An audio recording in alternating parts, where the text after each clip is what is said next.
Once again, I managed to get my hands on a $1 PC. For the past 2 weeks, I've been searching for the cheapest PC I could possibly buy, and this is what I ended up with, a machine that's already 16 years old.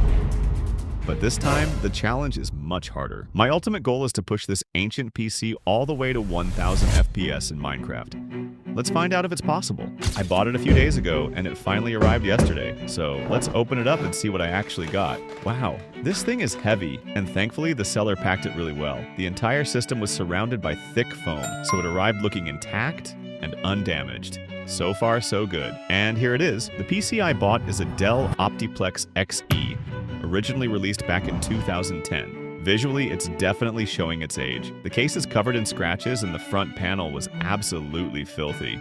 I already spent some time cleaning it before filming this, but honestly, it only made a small difference. Then I noticed something that made me laugh. There's still a sticker on the front that says Intel Core 2 Duo inside, which should immediately give you an idea of just how old and potentially how slow this machine might be.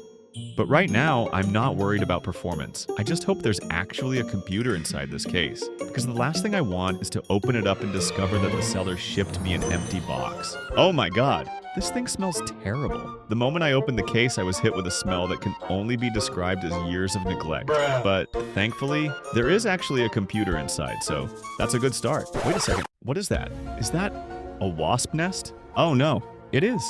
It actually is. At some point in its life, this computer became home to an entire colony of wasps. I genuinely wasn't expecting that. The good news is that there aren't any wasps left inside, because that would have turned this unboxing into a completely different kind of video.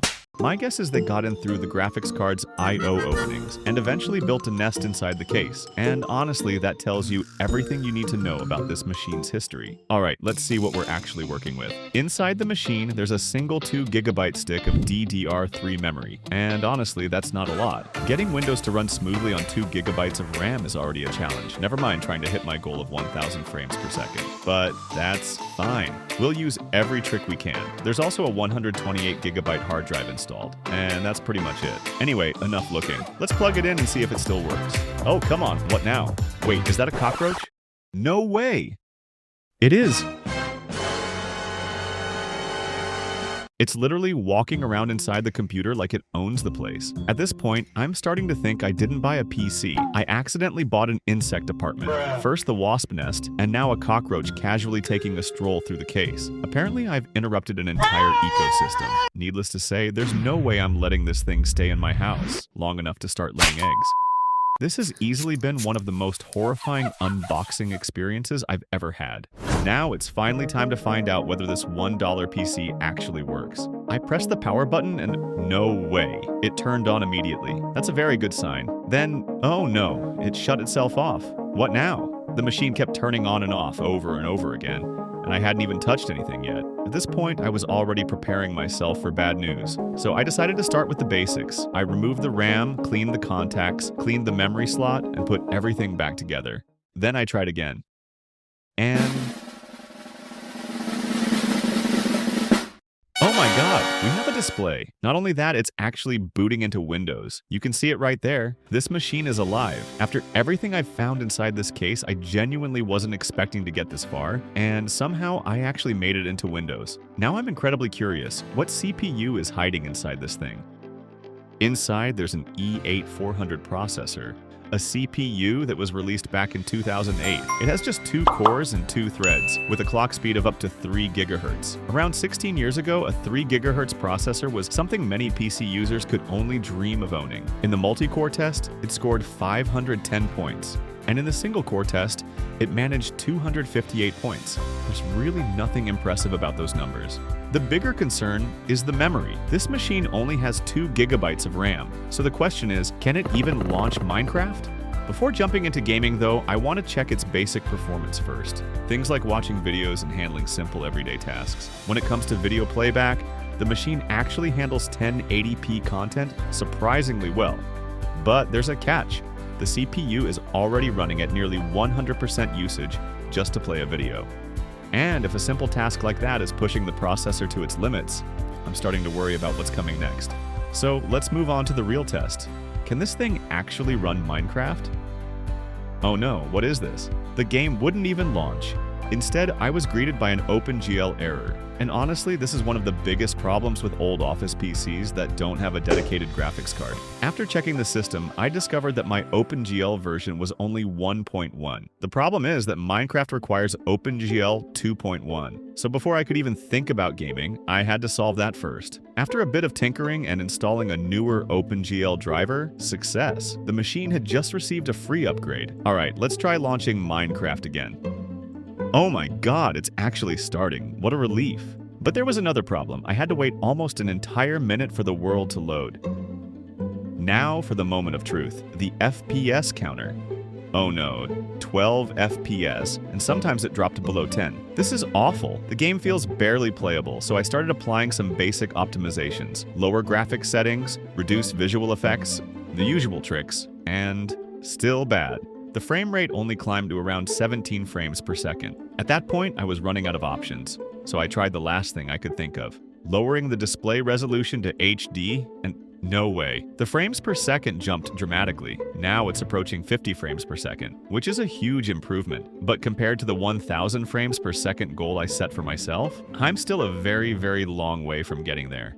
Alright, let's try something else. Instead of changing the hardware, I decided to go with an older version of Minecraft, 1.8.9. At full HD, the results were still pretty disappointing. The game hovered around 23 frames per second, which wasn't much of an improvement. Then I tried running it in windowed mode, and no way, 90 frames per second. That's a huge difference. The game suddenly felt far smoother and much more responsive. In ideal situations, I even saw the frame rate climb as high as 140 frames per second. That's definitely progress, but I'm still nowhere near my goal. At this point, I think it's time to try one more thing, installing a performance mod and seeing if I can squeeze even more FPS out of this ancient machine.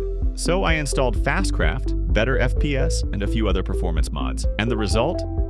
50 FPS, a complete disaster. Somehow I had made things worse, not better. The frame rate was significantly lower than before, which meant I'd either configured something incorrectly or introduced a new bottleneck without realizing it. At that point, I went back to the drawing board, and then things got interesting. Very interesting. Shortly afterward, I managed to hit 312 frames per second, which is absolutely crazy for a $1 PC. The biggest change was switching to an older version of the game, Optifine 1.5.2. Then I loaded into a super flat world and started stripping away every possible obstacle to performance. I wanted to see the absolute limit of what this machine could do, and honestly, the results surprised me. But even with all of those optimizations, I'm still only about 1/3 of the way toward my original goal. I've tried just about everything I can think of, and reaching 1000 frames per second on this machine feels impossible, at least in its current form. So that leaves me with one final question.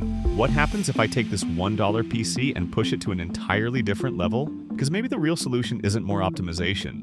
Maybe it's an upgrade. And that's exactly what we're about to find out.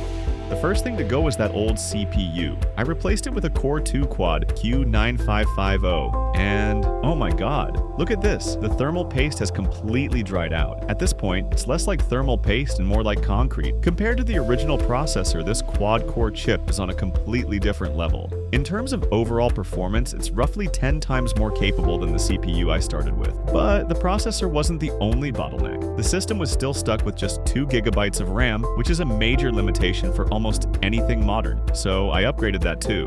4 2 GB sticks, bringing the total to 8 GB. And finally, the most important upgrade of all, a graphics card. For a CPU like this, something like a GTX 1050 Ti is more than enough to unlock most of its potential. Thankfully, the system already has a 280 watt power supply, so I wasn't too worried about power consumption. Of course, nothing ever goes smoothly. The DVI connector on the graphics card was colliding with the case and preventing the card from fitting properly. So I reached for my favorite engineering solution, cutting things. A few modifications later, the obstruction was gone, and finally I was able to slide the GTX 1050 Ti into the PCIe slot and lock it into place.